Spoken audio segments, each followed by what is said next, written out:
Deseo que este tiempo, el más hermoso del año, el tiempo de la Cuaresma, te esté siendo extraordinariamente provechoso. En todo caso, si no es así, para esto llegamos con esta hora y cuarto que te proponemos de actualidad, de opinión, de cultura, en el programa 221 y a tan solo 9 días del Domingo de Ramos. Comenzamos, esto es Quinto Evangelio.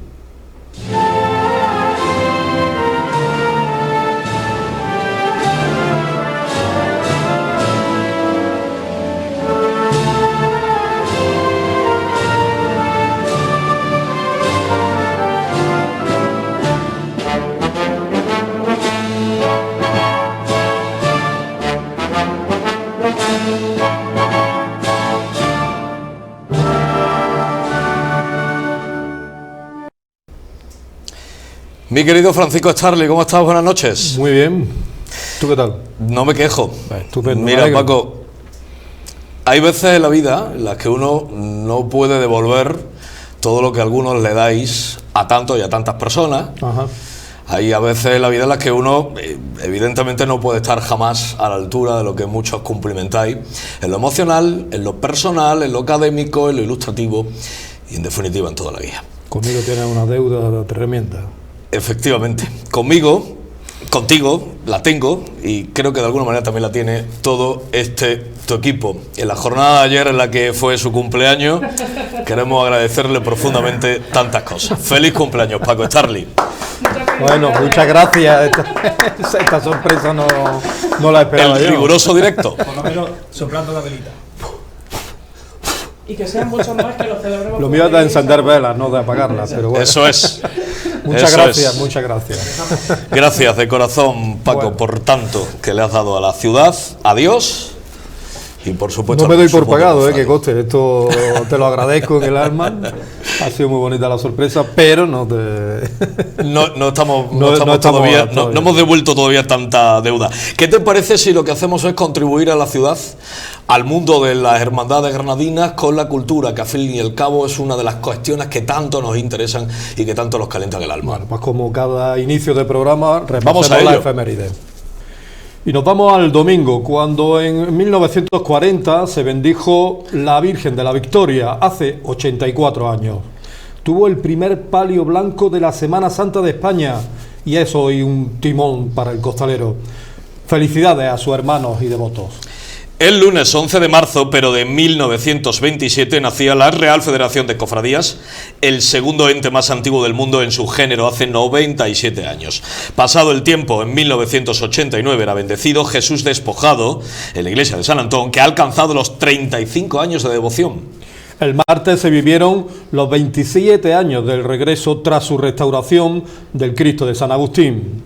El Sagrado Protector es la más antigua imagen que procesiona por las calles granadinas. Ya en miércoles vivíamos los 46 años de la aprobación de la Hermandad de la Concepción. Sucedió en 1978 y nosotros le damos gracias a sus hermanos por todo lo que nos han dado en este tiempo. Ayer, jueves 14 de marzo, la Virgen de la Misericordia regresaba a San Cecilio tras ser intervenida por Bonilla Cornejo. La Dolorosa, con sus 128 años, es indiscutiblemente la madre de los favores. Y hoy, hace 495 años, la catedral empezaba a construirse bajo la dirección de Diego de Siloé, que acabaría convirtiéndose y la acabaría convirtiendo en el patrón del nuevo estilo y en modelo arquitectónico. Y terminamos con otra felicitación, porque cada 15 de marzo en Granada el día nos recuerda que en 1980 se celebraba el primer pregón del costalero de todo el mundo, que está hoy cumpliendo los 43 años. A los costaleros de Granada, nuestra enhorabuena. Con las efemérides damos paso a nuestra primera visita, enternecedora, histórica y por supuesto grata, como pocas puede haber en todo el universo granadino. Que nos honra muchísimo con su presencia. Eso es, y precisamente relacionada con esta efeméride que dabas, Francisco Starling. La de los 43 años de costalería, del pregón del costalero más antiguo del mundo, que este domingo día 17, en tan solo 2 días, Manuel Peregrina revalida en su 43ª. De costalería y de hermandad en letras mayúsculas. Eso diría es. Yo. Vamos ya con nuestro invitado, por tanto.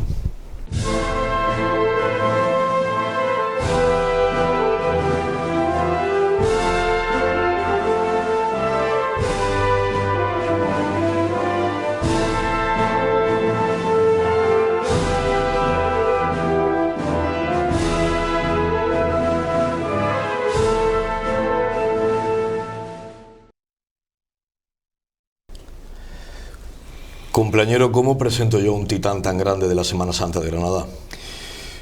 Pues yo creo que dándole la bienvenida, y porque nada se puede poner a la altura del personaje, o sea que directamente con él. ¿Cómo agradezco yo tanto que nos has dado, tanto cariño recibido por ti, tantas gestas logradas, mi queridísimo Francisco Carrasco Aguilera, mi queridísimo Paco? Bienvenido a tu casa, amigo. Bienvenido, bienvenido. Muchas gracias. Gracias de corazón, Paco. Estar aquí con vosotros.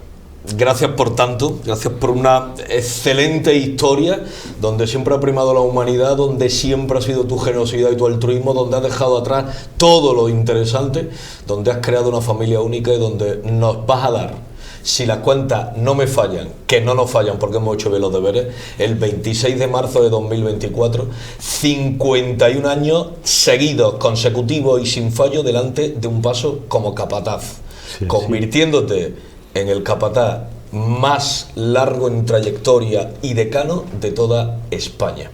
Madre mía. Amigo, eres genial. Un logro, un logro.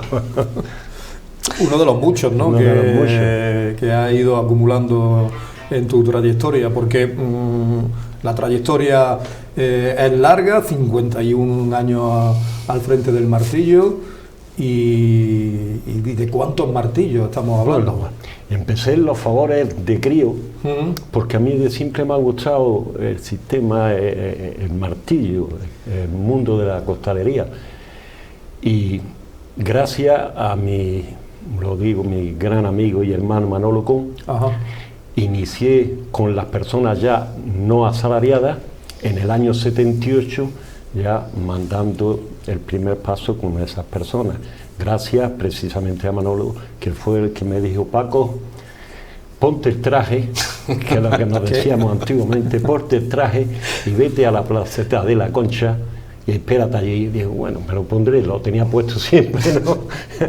Y aquello fue así. Del Realejo al Albaicín. Del Realejo al Albaicín.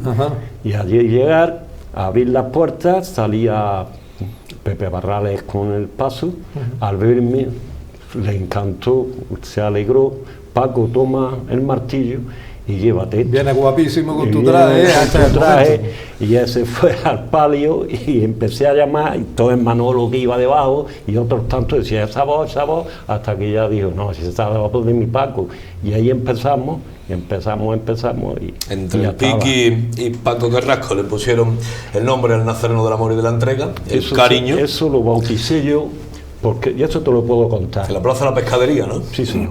Pero eso es gracias a mi padre, te lo cuento. Mi padre era un hombre de una perspectiva muy... El padre de la madre del Señor de los Favores. Exactamente. El mismo que viste caso. Es cuando se refería al Señor, para lo que sea, para hablar con nosotros, creo que decía: Manuel, échame un cable, Manuel. Entonces, en esa plaza, en esa esquina, íbamos 15 personas nada más, y aquello pesaba, te puedes imaginar, sin ensayos, ni había nada. Y yo le decía: Manuel, acordando a mi padre, Manuel, echame un cable, que no llegamos. Y Manuel echame un cable, y Manuel empezó a echarnos un cable, y llegamos a la placeta. Sí, señor, la historia empezó... Qué distinto, ¿no? Aquel mundo de la costalería al que hoy, bueno, en tu caso, estás mandando, ¿no? Bueno, aquello ha cambiado. Bueno, ten en cuenta que nosotros empezamos, allí nos dijeron de principio: vaya a andar con el izquierdo por delante. Es como si a ti te dicen... Pero hay que decir que directamente, que sí, no, sí, ni ensayo, ni ensayo. Claro. Pero si te ponías delante del martillo, cuando yo estaba con los favores, con la persona asalariada, mandaba y te hacían caso o no te hacían caso. Yo te puedo comentar varias cosillas que tengo, pero no voy a dar cuenta, pero que era así. Estabas al borde de cumplir 16 años. 16. Era un 20 de abril de 1973. Sí. Mi madre había fallecido un año y pico, 2 años antes, ¿sabes? Hace un crío. Tú pensaste aquel 20 de abril de 1973 que te iba a llevar hasta los 51 años, y hemos descontado la pandemia, ¿eh? Por eso no salen bien las cuentas. Imposible, no puedes pensar, porque piensas que esta vida, en las hermandades cambian mucho y siempre hay sus altibajos, y dices, pues claro, hay personas que este ya no me gusta, este me deja de gustar, este es más atractivo en el mundillo, lo que pasa. Pero yo, gracias precisamente a la educación que me dio mi padre, yo he sabido nadar bien la ropa, ¿sabes? Yo no he tenido problemas ni por un lado ni por otro, porque a mí me enseñaron los respetos fe que hay. Y cariño, Paco. Exactamente. Y entonces a mí la gente, yo creo que pocos enemigos creo que tengo. Has vivido y hiciste posible el nacimiento del hermano costalero, dejando atrás ese mundo de los asalariados, que se ha desarrollado enormemente en Granada. Que en aquella época salíamos, nos poníamos nuestras zapatillas y tus fajillas, bueno, las fajillas las que podían tener, que no era una telilla, e íbamos a la calle a ayudar que nos hacía falta, porque era así. No, tú ahora, cuando yo me maravillo, cuando van a entrar ahora en las cuadrillas, lo primero que te preguntan es, ¿hay relevo? ¿Tendré relevo? Y nosotros no sabíamos ni lo que era un relevo. Nosotros es que te metías allí 10 horas de mármol a mármol, y había que hacerlo al día siguiente y al otro, y al otro. Y entre medias yo he ido a Almería, he vuelto y he sacado uno aquí. Así que... Hasta 7 pasos, una misma semana. Y no solamente del nacimiento del hermano costalero, el desarrollo que ha tenido a lo largo de la historia, sino que ya al final, para cerrar y con broche de oro, al mando de una cuadrilla de mujeres costaleras. Sí, al final sí. Ajá. Esto, la vida... Que si nos decía anteriormente que era inimaginable el transcurso que ha tenido el mundo costalero, ya con la incorporación de la mujer... Bueno, ten en cuenta que hoy en día, si quitamos a la mujer del mundo cofrade, las hermandades se quedarían... Yo creo que lleva 100 y pico años que si la quitamos, Granada no hubiera sido jamás cofrade. Es imposible, la mujer ha cogido un empuje, pero un empuje fortísimo. Y por cierto, que ríete tú de la cuadrilla de la Caridad, ¿eh? Bueno, la Caridad, que muy probablemente estemos hablando pues del que muchos hombres quisieran tener tanta calidad. Mira, Paco Carrasco ha estado en el Cristo de los Favores, en el Nazareno del Amor, en la Virgen de la Amargura, en la Caridad. Ha sido el primer capataz precisamente del Nazareno de Pasión, y el primer capataz también de la Virgen de la Estrella, entre otros. La Encarnación también. La Encarnación, que también fue la primera vez que salía a las órdenes de Paco Carrasco, hasta el Santísimo en su custodia. También. Inclusive ha sido capataz el bueno de Paco Carrasco. ¿Se te ha quedado algún paso en el corazón por mandar? Bueno, siempre te queda alguno, pero claro, no podía, porque si estabas ligado a uno, pues no podía llevar otro. Pero llevando a la Madre de Dios, la llevas, según la vocación que sea, la llevas simplemente. ¿Y la experiencia de guiar la cuadrilla del Santísimo? Hombre, pues ese año fue glorioso para mí. Ajá. Porque fui hasta Agüelo. Sí, ¿verdad? Tenía un contraguía horroroso. Y fui y saqué la custodia, y bueno, una cosa maravillosa, fue en el 2013. ¿Tantos años hace ya? Qué buen año. Mi hijo, mi nieto, dice que él nació, Capicúa nació el 13, del 11 del 13. Ahí está. No sabía. Bueno, pues esa extraordinaria fórmula que planteó el maestro Pepe Carvajal, y que también hizo precisamente todo esto, ¿no? Un 2024 que se nos antoja extraordinario, porque con toda probabilidad despidamos una fórmula de trabajo para adquirir en el 2025 otra. Si Dios quiere. ¿Y sabes lo más interesante de esto, Francisco Charlie? Cuéntame. Pues que en el 2025 sabemos que vamos a seguir teniendo de capataz a Paco Carrasco. Yo creo que seguro. Yo soy una persona activa, en la hermandad me quieren horrores y mientras pueda... Porque se había hablado de que dejaba el martillo, pero... eso es la gente que habla porque yo no he dicho nada. Es que la que le gusta mucho. Tendrá apetencia el martillo ese, ¿no? Sí. Pero yo creo que... pero bueno, el martillo está en unas manos magníficas. Claro, está con... Pero si no es más que verlo el martes santo como anda el palio de la caridad. Claro. El palio es una maravilla y es verdad. La gente se acerca al paso y piensa que no son mujeres las que van debajo, y es verdad, te levantan los fardones a ver si ha demostrado. Y es verdad, son costaleras que ya las quisiera cualquier otro, ¿no? La segunda cuadrilla costalera más antigua del mundo, ¿no? Sí, señor. De fémina, claro.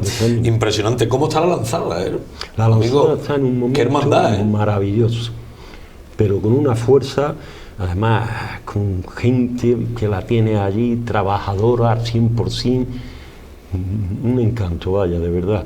Me recuerda que antes hemos venido hablando, la época gloriosa del huerto, del campanario, aquel famoso, ¿os acordáis? Cuando claro jóvenes nos metíamos allí, nos daban la hora y aprendíamos. Cuando las casas de hermandad tenían un fundamento extraordinario. Bueno, nosotros fundamos nuestra propia casa de hermandad en la calle Célebre, que también la hemos tenido 20 y tantos años.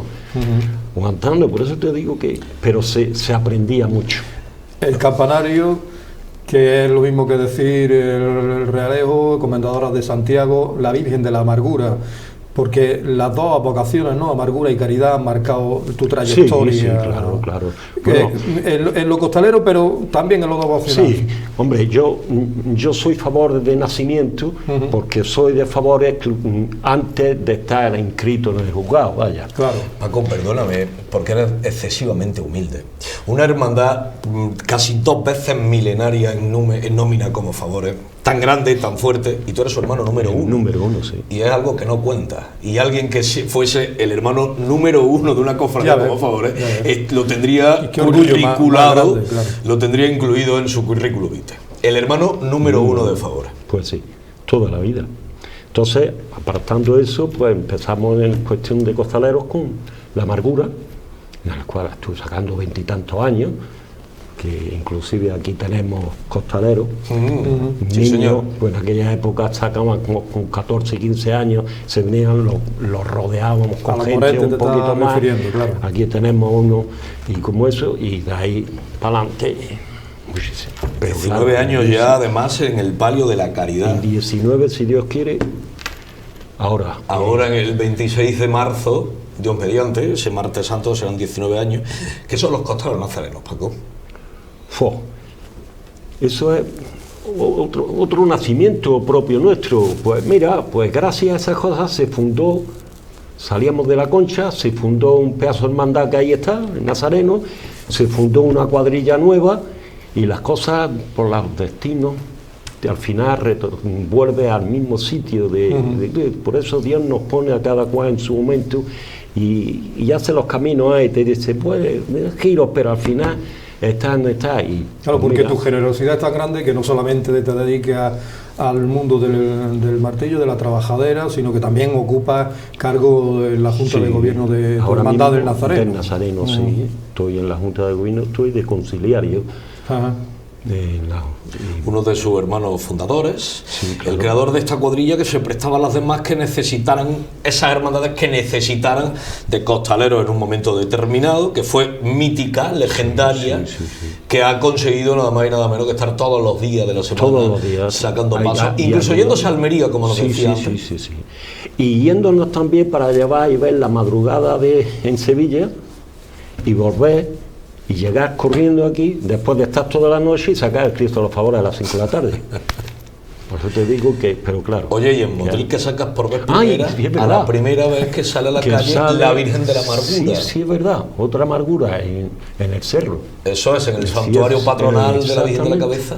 Pues sí. Otro de los hitos de Paco Carrasco. Sí, también fui el primero. De amplia mira y de esa trayectoria que venimos comentando amplísima, en costaleros hombres, costaleros mujeres, hombros y ahora a las puertas de comenzar con el costal, ¿no? ¿Cómo te planteas ese reto? ¿No? Porque ten en cuenta que el mundo del costalero ha evolucionado muchísimo. Entonces ya llega un momento que tú tienes que unirte a ese movimiento y tú no puedes quedarte atrasado. Claro. Y yo soy una persona que no tengo... No, ¿por qué? Y otro de los grandes de la historia nunca escrita, necesaria de escribir en esta ciudad, tu padre, don Francisco Carrasco, te dejó un legado importantísimo. Ser devoto de la mejor ciudadana de esta tierra, de la Virgen de la Angustia, de la que has sido hermano oficial y participaste en la creación de su primera ofrenda floral, nada más y nada menos. Sí, he pasado por varios sitios de su junta de gobierno y gracias a un grupo de amigos, el que hoy está de hermano mayor en la Angustia, que es el que vino de Valencia de ver una ofrenda floral, sí. Y entonces hablamos con mi padre. La hermandad decía que estábamos locos y mi padre, como lo te he dicho, era un hombre de futuro. Bendito cogió y dice, no, yo le voy a buscar dinero a estos críos y estos no, hay que dejarlos que trabajen. Claro. Y así fue, porque mi padre apostó siempre por la juventud, porque ya sabes, antiguamente era ver, oír y callar. Y con todo esto, yo creo que nos hemos quedado muy cortos, Francisco. Es que necesitaríamos la programación entera y más. De toda esta cadena regional, claro, versada en la cultura, versada en lo bueno de Andalucía, en lo bueno de Granada. El capataz con más años, el más veterano de cuántos existen ahora mismo en España, el que ha conseguido llegar a 51 y los que nos quedan. El que ha trabajado por fundar hermandades, el que ha creado cuadrillas que se ofrecían única y exclusivamente para salvar el peor momento de la Semana Santa granadina.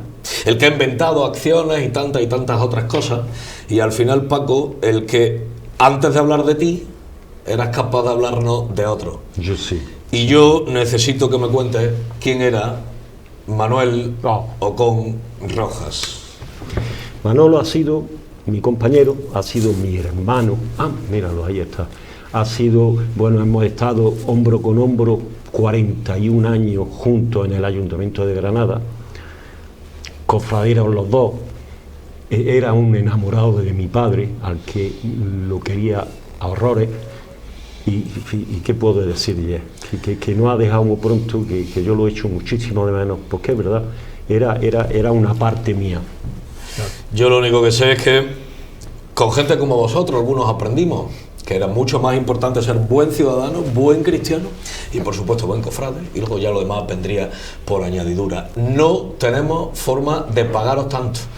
Y creo que que se convierte de alguna forma en el homenaje de Quinto Evangelio a la figura de Francisco Carrasco Aguilera, te puedo asegurar, no tiene ni de lejos la cercanía por tanto que nos has dado. ¿Has estado en tu casa? Como siempre, y espero que nos sigamos viendo, como siempre, tantas y tantas otras cosas. Cuando quieran me llamáis y me tenéis a vuestra disposición siempre para lo que haga falta. Decano, maestro, gracias de corazón, gracias de todo corazón. Y enhorabuena por todo lo que le has dado a esta tierra. Muchas gracias. Amigos, nosotros vamos a continuar inmediatamente y lo vamos a hacer con el centenario, con el especial del centenario de José de Mora. Alcanzamos ya una cifra importantísima en este homenaje en el que el profesor, el doctor Isaac Palomino, narra el tricentenario de uno de los grandes genios del mundo.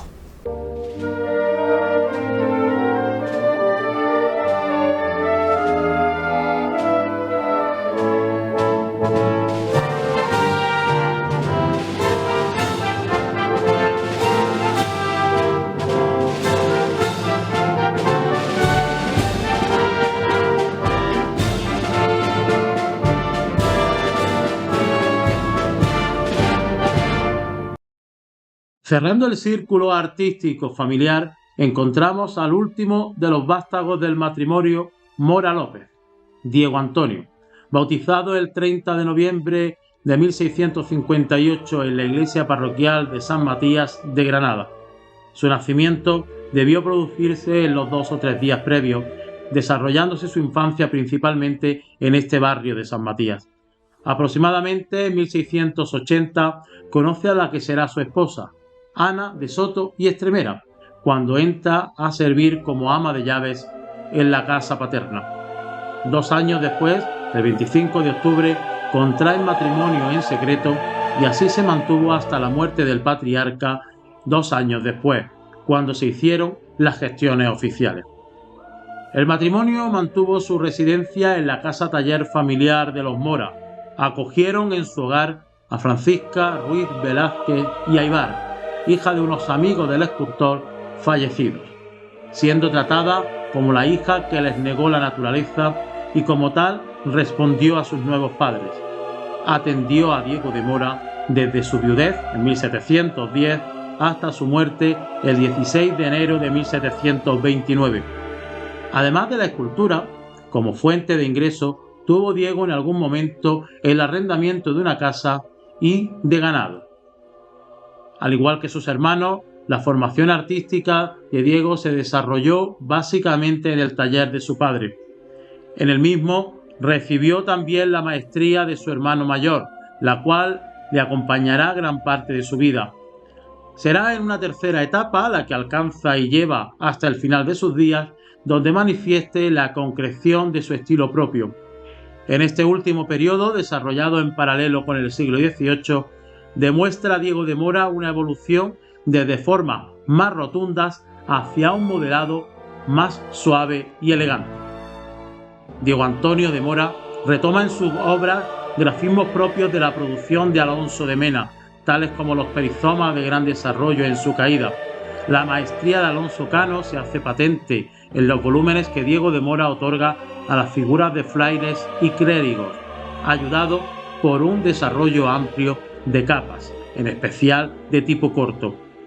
El arte de la pintura coetánea no quedará ajeno a Diego, influyendo en soluciones adoptadas a la hora de componer sus figuras. Su dilatada carrera dio lugar a una amplia producción artística, teniendo siempre en cuenta el modelo de trabajo en taller, casi siempre compuesto de 2 o 3 aprendices y algún oficial, lo que ayuda a la creación de un mayor volumen de obras. Si bien documentadas alcanza aproximadamente la veintena, siendo muchas más las que se le atribuyen en un amplio radio territorial. Desde la primera documentada, el Nazareno de Beznar en 1676, hasta la Virgen de la Merced o la desaparecida Aurora de Montejícar, pasando por el Cristo de Almejíjar, la Virgen de Belén Jerónima, San Antonio de las Angustias o el San José y conjunto de santos que para las agustinas de la Magdalena realiza. Sin olvidar el elenco de imágenes pasionistas de Jesús, especialmente nazarenos, rescatados, columnas o sus reseñables dolorosas. Y una nueva visita que nos enternece, que nos apetecía muchísimo y que evidentemente les va a dejar a todos ustedes con ganas de saber mucho más. Se nos va a hacer corta, Francisco Charly, no me cabe ningún tipo de duda la visita que ahora mismo les recibimos. Con seguridad, porque entre otras cosas encarna la presidencia de una hermandad del Domingo de Ramos, que son las grandes hermandades de la ilusión. Eso es. Claro. Pero además que en lo poco que lleva al frente y en tantos otros desempeños nos ha desnudado el alma en todos los sentidos. Lo primero que quiero hacer es agradecerle profundamente que con un malestar físico importante no haya querido cejar en el empeño de visitar su casa. Alejandra Cabrera, hermana mayor, gracias como no te haces cargo, amiga mía. Muchísimas gracias a vosotros por la presentación. Me habéis hecho más efecto que el frenador, vamos. Qué bien. De verdad que tenemos que agradecerte que hayas querido acompañarnos hoy, a pesar de pues, como tú decías, de los fríos del Sagrario, que han terminado por pasar huella, ¿no? Totalmente, totalmente, que ha sido eso. Alejandra, ¿cuáles fueron tus motivaciones cuando decidías, hace nada, convertirte en hermana mayor, o al menos en candidata a hermana mayor de la Hermandad del Cautivo? Si te digo que no lo sé, que esta misma mañana en el desayuno con mis compañeros me decían, pero ¿por qué? Y yo, no lo sé. Es una reflexión que he tenido con Ángel Aguilera, a veces el hermano mayor de la luz, y bueno, siempre hay una fase de negación y luego hay una fase en la que uno dice, es como, es lo que toca. ¿Te empujaron más que te decidiste? Me empujaron, o sea, yo tenía empujones y me empujaban, y yo siempre decía, si el Señor quiere que yo sea hermana mayor, el Señor me llamará. Ahora dile tú a José Manuel Jiménez Romero que no. Y te ha llamado. Pasaron una serie de cosas en mi vida que yo las ponía como condicionantes y yo le decía, yo actualmente trabajo en una entidad financiera, en la mejor entidad financiera, y yo le decía a Enrique, a mi albacea, cuando me decía, es que tú tienes que ser mayor, decía, Enrique, si el señor quiere yo ser mayor, me llamarán del banco. Y me llamaron del banco. Y Enrique me decía, Alejandra, y yo digo, pero me traerán más cerca, estaba en Santa Fe, no estaba lejos, me traerán más cerca. Y o sea, todo ha ido como... Entonces, no te sé decir el por qué, pero... Ahora te dejo mis datos que me voy a hacer hermano, ¿eh? No sé decir por qué, no. Me debo viendo la encarnación milagrosa, ¿eh? No sé. Bueno, pero además de todas esas circunstancias que se fueron encadenando para que tú accedieras al cargo de hermano mayor, tiene que haber una componente también de decisión personal, de generosidad para con la hermandad y de fortaleza, ¿no? Porque la hermandad viene de un periodo ciertamente complicado. Bueno, mi historia personal no se escribe, no se podría escribir sin la hermandad. Yo en la hermandad conocí a mi marido, mis mejores amigos, mi hijo ha nacido en el seno de la hermandad. Entonces, bueno, un poco, yo no creo ni no tengo por qué ser yo la mejor solución para la hermandad. De hecho, había otro candidato, Javier, pero yo me sentí un poco con la responsabilidad de esto, tenemos que sacarlo adelante. A la hermandad lo que te había dado. Sí, bueno, un paso al frente y decir, bueno, aquí estoy. Qué hermoso, qué bonito, de verdad. ¿Ha dejado huella la hermandad todo este tiempo de gestora?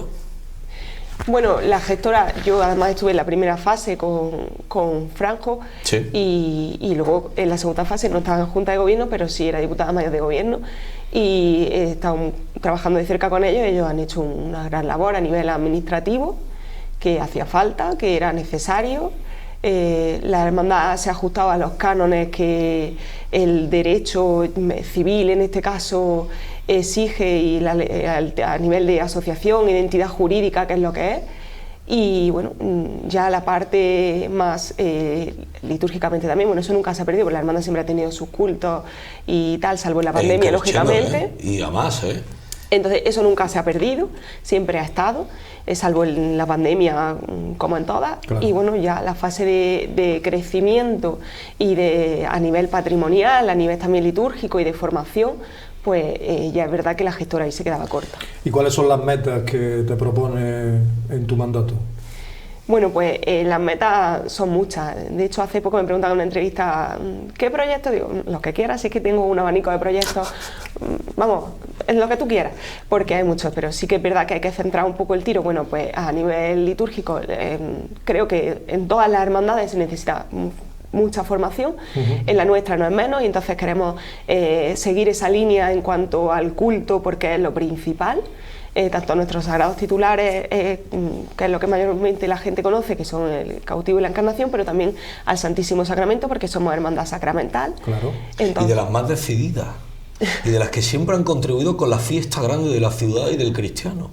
Sí, es verdad. Porque esto todavía no hemos conseguido pagárselo, o al menos agradecérselo a la hermandad del cautivo y de encarnación. Los altares, la presencia en las calles, el revestimiento ante su divina majestad, pero también para con la ciudad. ¿Cuántas hermandades? Pues en concreto 14 de penitencia son sacramentales y la mayoría ni están ni se aparecen. La propia recuperación, ¿no? De la vocación de encarnación, ¿no? Que pareciera históricamente, que es, bueno, Granada en vena, ¿verdad? Claro. Está marcada, ¿no? Todo esto no sé si hemos sido lo suficientemente generosos para devolveroslo y para agradecéroslo. El corpus no es lo mismo sin encarnación. La hermandad siempre ha tenido dos vínculos muy claros, antes incluso de ser sacramental, pero sí tiene dos ascendencias o dos vínculos, que son el Santísimo Sacramento con la hermandad sacramental, la contribución en los altares de corpus, que durante muchos años se montaron, y además se montaron siendo, siempre eran los premios, entre los tres primeros siempre estaba el altar durante muchísimos años. Y luego también el vínculo con la hermandad patronal, con la Santísima Virgen de la Angustia. Y en ese camino tenéis la intención de continuar ahondando. En el programa programa, que en ese momento era un programa electoral, ahora es un programa, un proyecto, mejor dicho, de Junta de Gobierno, está por supuesto la implementación y la conservación de los cultos. Luego a nivel patrimonial hay proyectos, tenemos los que quieran y unos pocos más, pero sí. Ahí tenemos el paso del Señor, el buque insignia, ¿no? Que todavía está en proceso de... sí, que si Dios quiere... Cuéntanos cómo va ese proyecto. Bueno, eso es una larga historia, David, se la he contado alguna vez. Sí. Yo tenía siempre la espinita de abordar las cosas primero sin tapujos, preguntar las cosas claras al cabildo. Y siempre es una cosa que había estado ahí como en voces, como por detrás, el tema de misterio sí, misterio no y tal. Y entonces, sin embargo, perdóname, era un sueño de la hermandad desde los inicios, desde la fundación incluso, ¿no? Pero no hay, tan solo hay, un documento que habla de el misterio. Era algo, el sentimiento que estaba entre los hermanos, que en 3 palabras con un hermano del cautivo, a la de 4 salía la palabra misterio, en positivo o en negativo, en su mayoría en positivo, pero nunca en una junta se había materializado así, se había dado sí esa pequeña pincelada, ese pequeño pasito con el tema del olivo, pero cuando se incorpora el olivo es un elemento. Y el propio paso, ¿no? Porque parece que la estructura del paso pero va en función a un futuro misterio. Claro, sí, pero no, entonces teníamos como esas pinceladas, esos amagos y entonces yo era, y además eso es verdad que aunque mi junta me apoya, pero es algo que yo tenía personalmente muy claro, que había que abordarlo cara a cara, sin tapujos y en un cabildo, a corazón abierto. Hace falta la materialización. Y ahí es donde la hermana mayor ha decidido que efectivamente el momento, tras la respuesta positiva del cabildo, es para comenzarlo desde lo intelectual. Claro, verás, es que en el momento que estamos de la ejecución del paso, ya vamos tarde para abordar lo que sea, es decir, lo que no podemos es tallar un paso que por sus dimensiones puede ser un paso de misterio, que ya se ha visto que para el Señor solo es grande, de hecho por eso se incorpora el olivo. Y una vez que tengamos el paso tallado y Dios sabe en qué avance, decir, no es que queremos que el Señor vaya solo, porque entre otras cosas, el Señor solo, cautivo, delante de un olivo, no se queda en ningún momento. Entonces, esa solución puede ser transicional, pero no sine die. Claro. Eso no puede ser siempre así. Entonces, nosotros pues decimos, bueno, pues vamos a abordarlo, y lo que se haga con un sentido litúrgico, intelectual, que no sea el capricho de que a mí me apetece meter una oreja a un caballo, que tenga todo un sentido global, artístico y que esté tutelado por expertos en la materia. Qué bien. Y ahí llega la hermana mayor y dice, uno por encima de la mesa. Don Andrés Luque Teruel, y decimos lo más, bueno, pues ya está, pues replegamos alas y ya está. Lo primero fue decidir... Juan Jesús Lupe Guadalupe Muñoz, bueno, es que claro, más elevado... Ha sido un verano intenso. No has tenido contacto con Gallego Burín ni nada de esto por Ouija, porque es lo que te ha faltado. Ha sido un verano intenso. Lo primero hicimos una investigación de para qué estaba... Quienes fundaron la hermandad y quien talló el Señor, quien hizo el Señor, qué tenían pensado, para qué está hecho el Señor. Entonces, eso ha sido una investigación documental, nos hemos dirigido a Antonio Dubé Verdugo, porque el padre... El hijo, sí. Sí, desgraciadamente ya no está. Hemos buscado esas primeras actas, que es donde solo hay un documento, en un acta del 17 de abril de 1982, que dice, en su tenor literal, se encargará a Dubé el cautivo y el misterio. Claro. Es que me lo he estudiado. Entonces, sí. Hemos recurrido a Manuel Vaz Lozano, que ha hecho una tesis doctoral, uno de los estudios más amplios que hay sobre la obra de Dubé de Luque, para que con sus conocimientos también, y todo eso se presentó el 1 de diciembre con informe al Cabildo, que se leyeron textualmente. Hubo un momento que me dijeron, resúmelo. Digo, no, es que yo no estoy aquí para resumir, porque al resumir puedo pecar y yo quiero que esto sea una decisión del Cabildo, la Junta, cada uno. Perdonad cómo hablo, porque es que estoy... No te preocupes. Qué esfuerzo más tremendo la Junta, cada uno personalmente tendrá una opción, pero como órgano colegiado que somos no tenemos ninguna, nada más que la obligación de exponer a este Cabildo esto y que este Cabildo decida.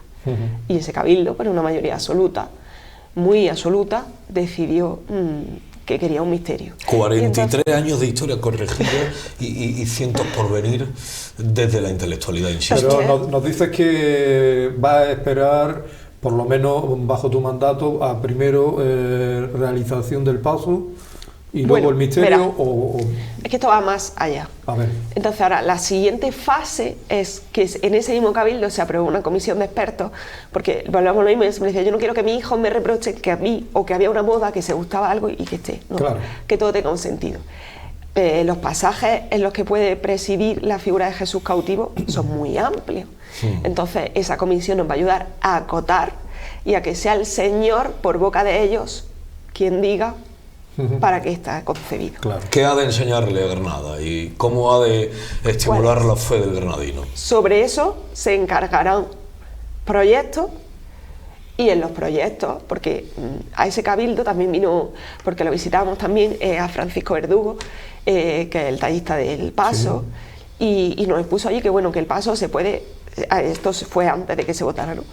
Se podía agrandar, se podía hacer más pequeño en el caso de que saliera la opción del Señor solo, y bueno, que incluso si el misterio es más grande, porque el Paso es verdad que, por palabras del propio Francis, está un poco en tierra de nadie, es decir, para un misterio pequeño, pero para el Señor solo grande. Entonces, incluso si es necesario que por el proyecto que elijan los hermanos vaya la ampliación, eso, estamos abiertos. Evidentemente vaya un informe de viabilidad de todo lo que se haga. Es decir, porque hay posibilidades, ¿no? La puerta del sagrario está medida y hasta cierto punto está. Entonces, este misterio, si os gusta, llevaría esta ampliación que supone tanto en coste, en tiempo y... Plazos que aún no manejáis. No, pero quien tiene un porqué se enfrenta al cómo. Llegará. Esta hermana mayor es maravillosa. Es maravillosa, ¿verdad? Yo lo veo esto ya el próximo verano. Sí, claro. Vamos a ir paso a paso. Que ahí me toca el euromillón. La priostía de Enrique, la vestimenta de Javier Núñez, las devociones y la forma de querer tanto a la hermandad de José Manuel Jiménez, esta hermana mayor, pero ¿qué está pasando para que nos estéis extasiando en cada una de las imágenes, en cada una de las comunicaciones de las redes sociales que tenéis, en las vestimentas, en los altares de culto, en el altar de culto que hemos vivido hace un par de semanas en el Sagrario, en todo lo que presentáis en la calle? ¿Cómo os podemos dar las gracias por hacer tanto y tanto por la fe del granadino y por supuesto por el concepto estético del granadino? Bueno, es que me extasías tú a mí con tus palabras, porque ahora yo qué te digo después de todo esto. Nosotros somos hermanos, los nombres que has dicho y los que faltan somos todos hermanos de nuestra hermandad. Que nosotros estamos en deuda perpetua por el hecho de tenerlos con nuestros titulares y por ellos trabajamos. Y como creo que eso es lo que hace cualquier junta de gobierno, con más acierto o con menos, pero al final aquí no hay otro motivo. Hacía referencia a los cultos, al altar de culto extraordinario que hemos podido disfrutar en el Sagrario, plenamente asentados en el Sagrario. ¿Hay alguna posibilidad de que la hermandad, la cofradía, haga su salida desde el convento? ¿O? Bueno, verá, el convento es nuestra casa. ¿Existe la ilusión de hacer? El convento es nuestra casa, es nuestra sede canónica, pero es verdad que el convento no plantea ahora mismo ninguna posibilidad de salir de allí. O sea, yo hace poco que con las hermanas tengo una relación muy fluida y eso, vamos, ojalá, porque es verdad que su sitio es su casa y las hermandades tienen que tener su casa. Y ojalá en Granada... ¿Habréis estudiado muros? Y Vic, y aquí se puede y aquí no, pero y las hermandades en Granada, la sociedad granadina y la orden granadina y la iglesia granadina tienen que, pues, pienso yo desde mi humilde opinión, que apoyar a las hermandades, porque somos la forma de evangelización que llega a más gente actualmente, por lo menos en Andalucía. ¿Está también la ilusión del cofrade de la Encarnación salir de...? Ojalá, pero eso es ahora mismo una utopía. Y luego a su vez, pues en el Sagrario estamos muy a gusto, nos tratan muy bien, nos abren las puertas, a nivel por espacio y por horario es mucho más amplio, con lo cual la principal función de los titulares, que es una función catequética y de estar cerca de sus devotos, en el Sagrario la cumplen mucho mejor. Claro. Con lo cual... 500 años. Un convento que cumple 500 años. 500 años, Paco. Su 500 aniversario. Correcto, este año. ¿Qué prepara la hermandad? ¿Qué ha hablado ya con la comunidad religiosa? Lo que pasa es que volvemos a lo mismo. Su carisma que ellas tienen de la clausura limita mucho cualquier proyecto en ese sentido. Hemos tenido ya alguna idea que nos han dicho que no. Y a trabajar. Y a buscar el sí. Por celebrar 5 siglos con ellos, ¿no? Y a buscar el sí. ¿Qué sueñas para dentro de 9 días? ¿Solo 9 días? no sé decir, me preguntan mucho y digo, pues que tengo tantas cosas que hacer estos 9 días, es que me queda tanto para llegar a ese momento. Primero superar este proceso gripal, ¿verdad? Sí, sí, a ver, sí. Eso es lo primero. A ver si no voy a llegar. El proceso gripal y el andamio del pie de la torre, ¿no? El andamio, el andamio. ¿Cómo afecta eso? ¿Cómo va a afectar a la...? Parte de los sueños de 9 días, dentro de 9 días se los cargó el andamio. Bueno, porque es verdad que ha dado muchos quebraderos de cabeza el tema de por dónde sí, por dónde no. Hasta ayer mismo había. Y tan pronto además todo y tan precipitado. De sopetón, ¿verdad? Sí. ¿Pero cuál es la solución? Pero bueno, la solución pues es que no hay otra. La solución es este año y bueno, yo es que creo que si esto, como parece ser, se prorroga en el tiempo, es que el espacio es el que es y la única solución. Es muy granadino eso que se prorrogue, claro. Que nosotros queremos que tengas un incienso, el de Quinto Evangelio, el que se adquiere en la calle Baratillo número 3 y también en 1 de Mayo de la Zubia, un incienso específico y particular con el que queremos agradecerte Qué bonito, qué poco gracias. es todo lo que has hecho hoy por nosotros en medio de este proceso gripal para hablar de lo que de verdad supone tu vida, la de tantos y tantos, el Señor cautivo y la Virgen de la Encarnación. Amiga, gracias de corazón. Muchas Espero gracias te a haya vosotros. sentido en tu casa. Muchas gracias a vosotros.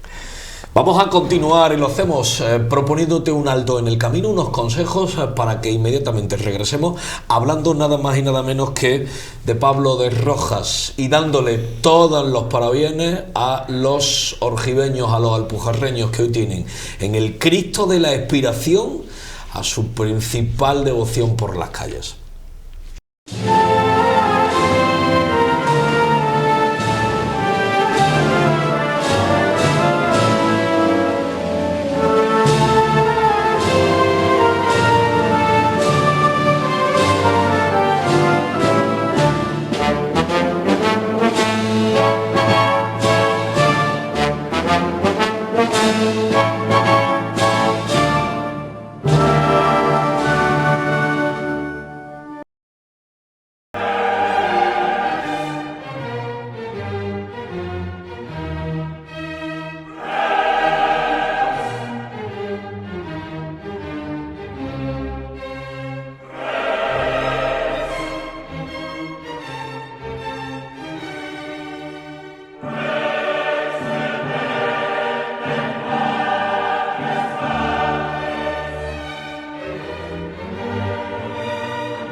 El momento, el que no pudo ser el anterior y ahora sí, dice el pregonero, os fuisteis por 7 días y tardáis 14 en volver, compañeros, amigos míos, no me lo volváis a hacer. Bienvenidos a la tertulia de nuevo, Noemí Toral, David Morente, hombre, don Francisco Tarly, está usted guapo como sois los compañeros, y mi querido Iván Palomo, ¿cómo estáis, amigos? Me alegro mucho de que podamos hablar de lo que nos iba a competir. La programación de 7TV va por donde ha de ir y por tanto nos faltó tocar el tema de la música profesional en el anterior programa, el que vamos a abordar inmediatamente. Se estrena usted en la tertulia, bueno, así que se estrena todo. El género musical que más le gusta a Paco Tarly. La música de Palio, la banda de música. Como debe ser, claro. No tenía yo ninguna duda de su gusto. Claro sí. Iván Palomo, ¿cuál le gusta a usted? Lo comparto con Paco. Vamos a ello, David. Pues como costalero la agrupación musical y para escuchar todo el año la música de Palio. Noemí Toral. Yo soy la agrupación musical. Anda. Cómo se notan las devociones, cómo se nota la polarización de devociones. Yo no sé si existe una poca de desconsideración hacia la capilla musical, hacia la música de capilla, Paco. No, lo cierto es que el mundo de las hermandades de silencio como que hacen menos ruido que las de barrio, las de capa, y evidentemente ese acompañamiento musical que les es propio, pues evidentemente también va en menor medida en repercusión, ¿no?, en el mundo cofrade. Pero ha tenido momentos estelares, ¿eh? Lo ha tenido en la historia, bien apuntaba, lo ha tenido en la historia, eran formaciones extraordinarias, la capilla musical del maestro Vida, por ejemplo, en Granada, fue de las pioneras, el trío Águila ahora mismo, que hace verdaderas genialidades y tantas otras. ¿Esa desconsideración por parte del cofrade existe? No, yo creo que no, yo creo que, como bien ha dicho Paco, es una tendencia en la actualidad y quizás tiene su hueco y su mayor plenitud en temas como Vía Crucis, traslados, donde quizás sea más característico ese tipo de acompañamiento. Claro, no, pero es que además el tirón, ¿no?, del mundo del costalero hace que la repercusión de la capilla musical no sea la misma, ¿no?, que las agrupaciones musicales, que las formaciones de cornetas y tambores o que las bandas de música. A ver los costeros, ¿qué me dicen? Juega mucho en detrimento esto también, porque también nos movemos por esa moda típica, que hemos perdido un estilo que creo que el Granada lo tenía muy bien adaptado. Pero yo echo mucho en falta la música de capilla. Lo que pasa es que ya entendemos que los estilos musicales tienen que ser acordes, si eres Cristo, si eres palio, hasta si el palio es de cajón. Sí. Pero yo sí veo bien que se recupere, bueno, buen sentido por el que decía David, el mantenerlo en los Vía Cruz y actos un poco más íntimos, pero oye, vamos a llevarlo un poquito más para allá y que la Semana Santa cubra esta necesidad. Qué interesante lo que apuntaba David, no sé si estás conmigo, gracias a manifestaciones pietistas como la de los Vía Crucis, por ejemplo, la de los actos más íntimos, son de mayor unción. Precisamente las capillas musicales tienen un hueco, y qué interesante, ¿verdad? Yo es que reconozco que en este sentido soy una persona muy particular, porque también vengo de un contexto muy particular. Durante muchísimos años, vamos, desde pequeñita, he estado en coros, en agrupaciones musicales, además especializadas en música del Renacimiento, del Barroco, etcétera. Y a mí personalmente me parece que la música de capilla se desluce en la calle. Entonces, yo personalmente no la disfruto en el mundo cofrade, pero es un caso mío absoluto particular, ¿no?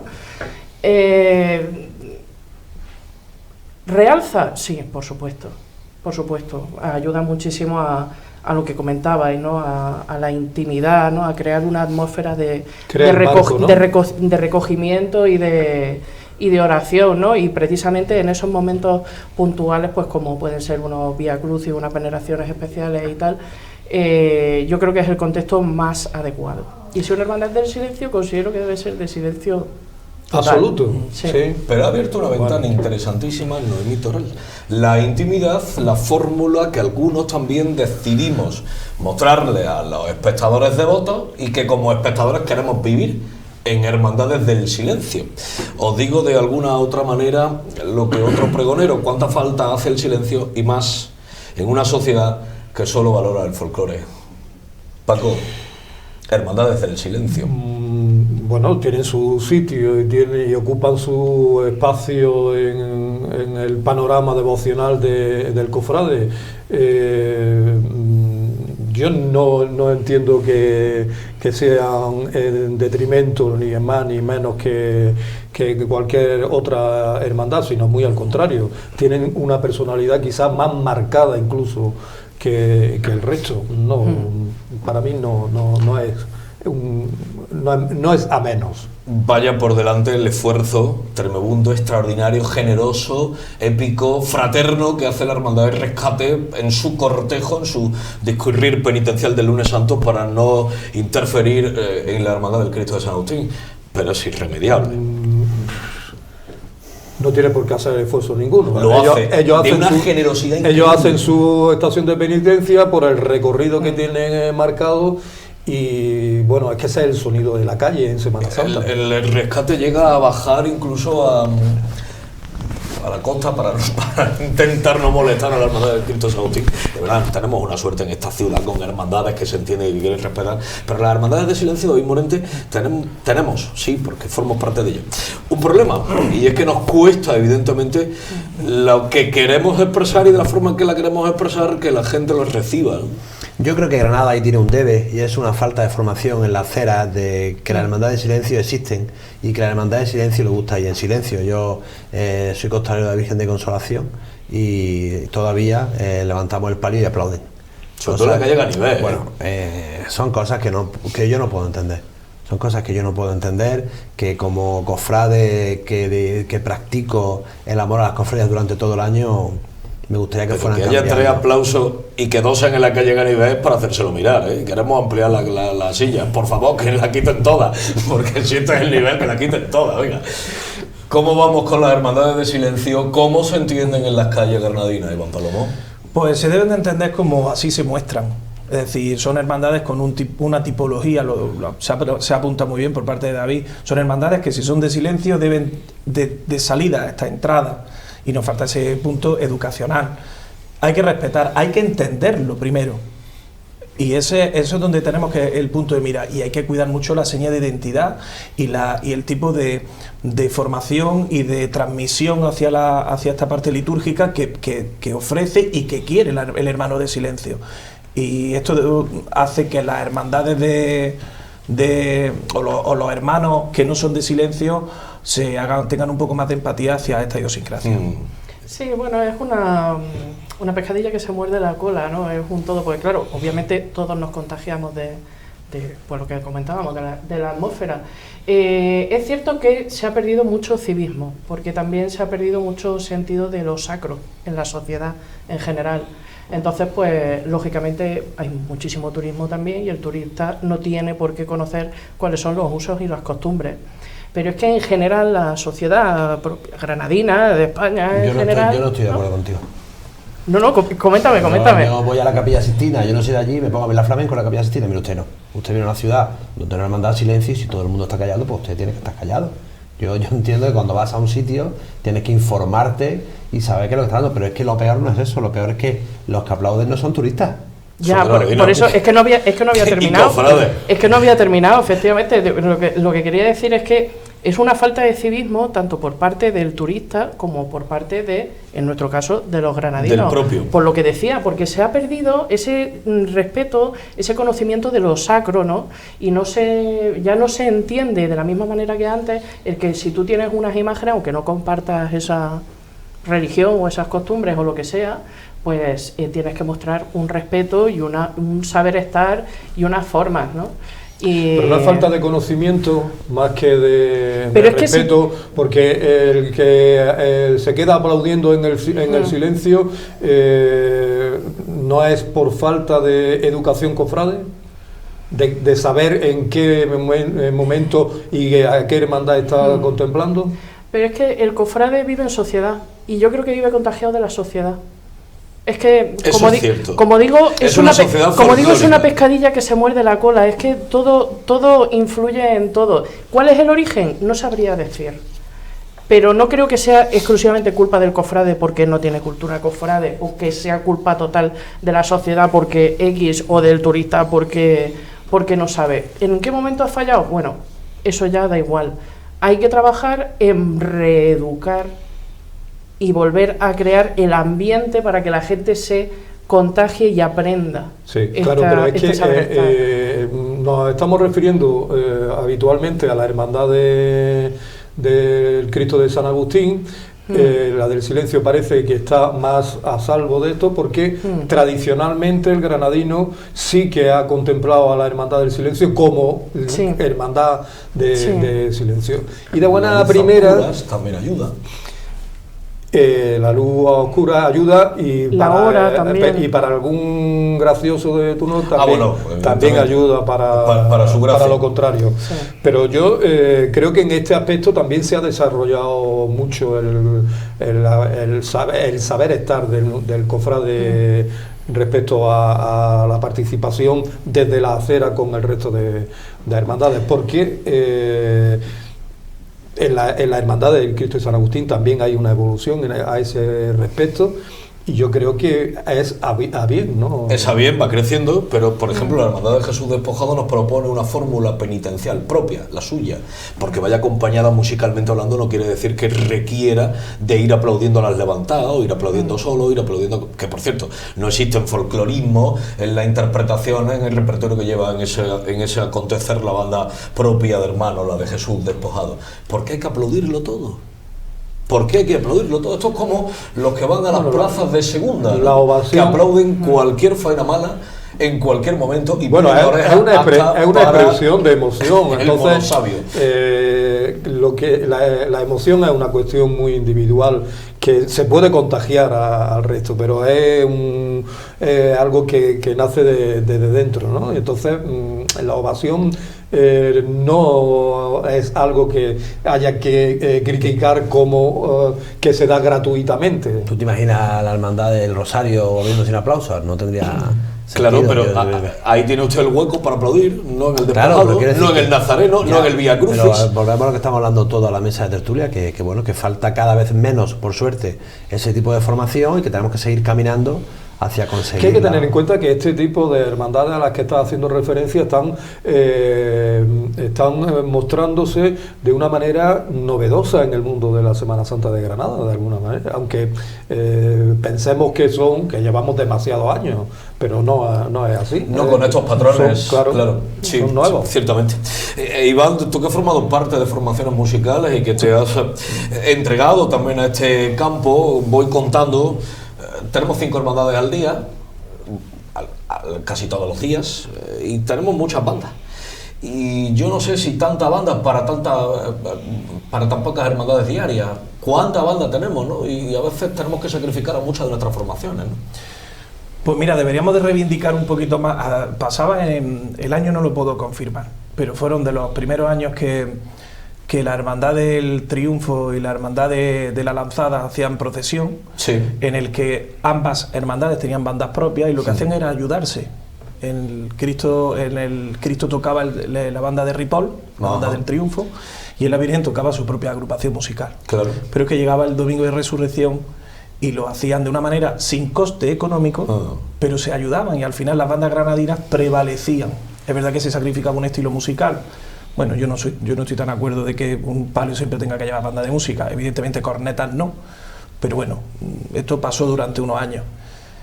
¿Que deberíamos de tener más formaciones musicales? Quizás no, quizás hay que cuidar lo que hay, evidentemente la ida y la venida de formaciones musicales nuevas con estilos que luego no son apropiados o la calidad musical no es la apropiada, pero que es mínimo que de las 5 hermandades un porcentaje alto fuera de bandas de nuestra ciudad. Estoy rodeado de apreciantes y amantes del carnaval, ¿verdad? Y decía el gran Juan Carlos Aragón que la cantidad va en contra de la calidad, ¿eh? Yo ahí lo dejo. Bueno, yo creo que en concreto en Granada no sucede eso. No necesariamente.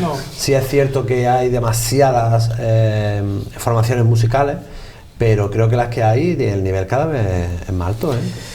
Ha abierto otro cajón, Iván Palomo, los acompañamientos musicales. Mira, lo hemos visto en otra ciudad, pero también lo habíamos visto en esta. Lo habíamos visto en esta y lo habíamos visto en el centenario de la Hermandad del donde navega el Señor de la Amargura.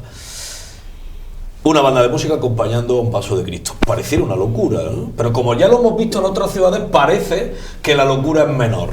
Noemí Toral, bandas de música para los pasos de Cristo. Yo es que vengo de Úbeda y para mí ese es el contexto natural de las cosas. Ya está, amiga mía. Ya está. Lo ha dicho usted estupendamente.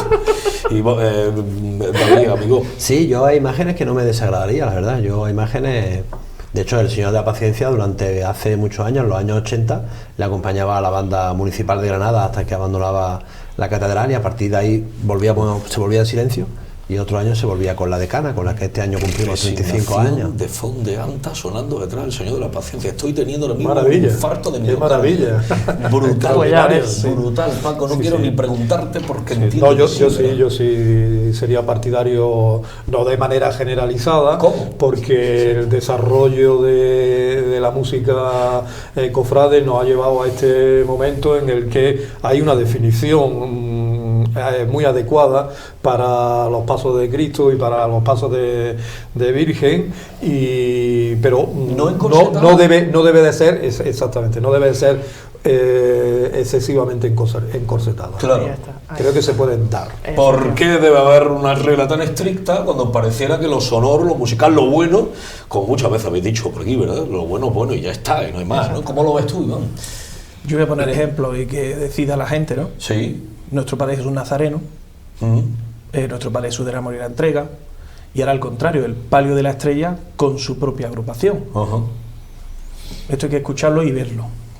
Esto hay que escucharlo y entenderlo. Yo he llevado la esperanza con agrupación también. Pues estamos en lo cierto, que es que no es condicionante, ¿no?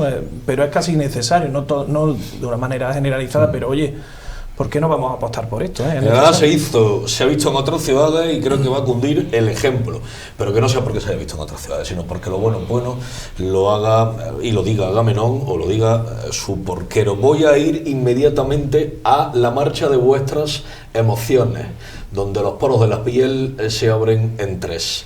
Noemí Toral, ¿cuál es esa? Yo nunca sabré por qué, pero desde la primera vez que la escuché y cada vez que la oigo lloro, Alma de Dios. Tiene algo que me toca el corazón. El alma de Dios. Lo de la agrupación musical lo lleva bien me toca profundo y me hace vibrar siempre. ¿Cuál es esa, David? Pues yo lo tengo muy claro. El principio del programa ha sido con Pau Carrasco. Yo empecé de costalero con Pau Carrasco. Yo empecé de costalero a la amargura. Y a mí la marcha que me emociona es Amargura. Sí, señor, amigo mío. Iván Palomo, ¿cuál es? Pues yo parece que reivindicativo, va a decir, está comprado, pero Virgen de las Angustias de Luis Mejía. Es algo que me llena ya, y para colmo, con Quinto Evangelio, pues yo me ha reforzado en este criterio y esta identidad personal. Sí. Francisco Starling, ¿cuál es esa? No me puedo quedar con una. Para mí es imposible. Virgen del Valle quizá sería la que pudiera decidirme por ella, pero con muchísima dificultad. Yo ya lo voy a decir. Deshojando Margarita, ¿no? En Victoria Dolorosa. En Victoria Dolorosa, sí, señor. Gracias Noemí Toral, David Morente, gracias Iván Palomo, gracias Francisco Starling. Nos vamos a ver en tan solo una semana, será el último programa de la Cuaresma. Y luego nos iremos a la calle a contarles a todos los granadinos, a todo el mundo a través de 7TV la Semana Santa. Hasta tanto, pues sed muy felices y gracias de todo corazón por haberme enseñado tanto en esta jornada. Y vamos a dar paso inmediato al Art Deco, que no es el Art Nouveau, a los años 20 y a todo lo que Granada hizo. Vamos a darle paso a los partos intelectuales de primer nivel que firma Noemí Toral en Imago Granatensis.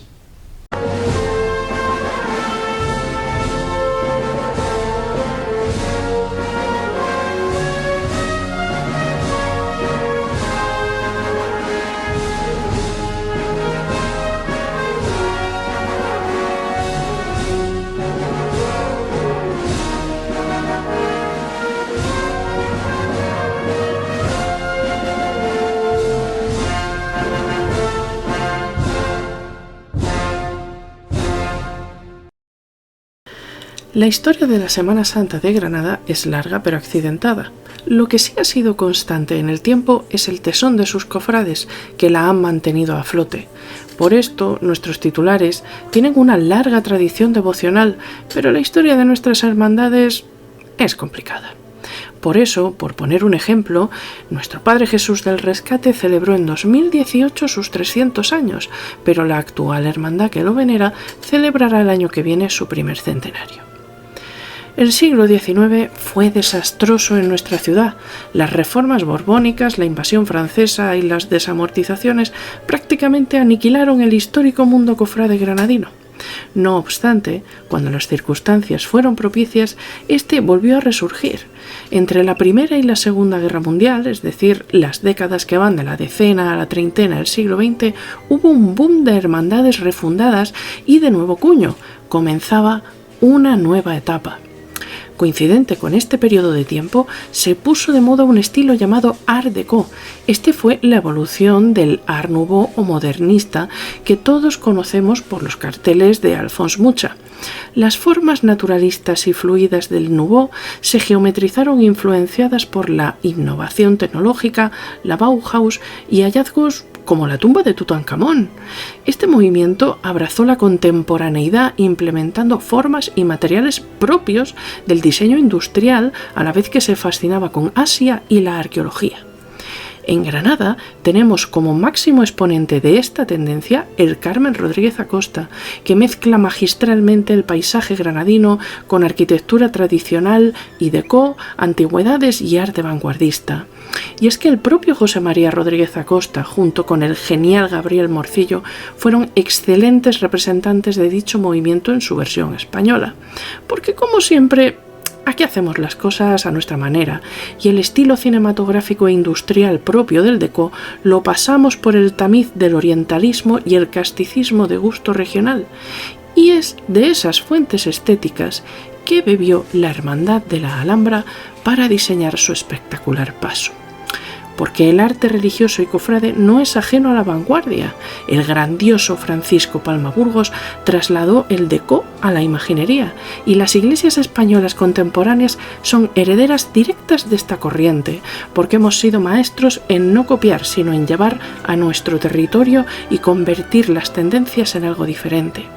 La era deco fue un periodo convulso, pero también excitante, lleno de valentía creativa.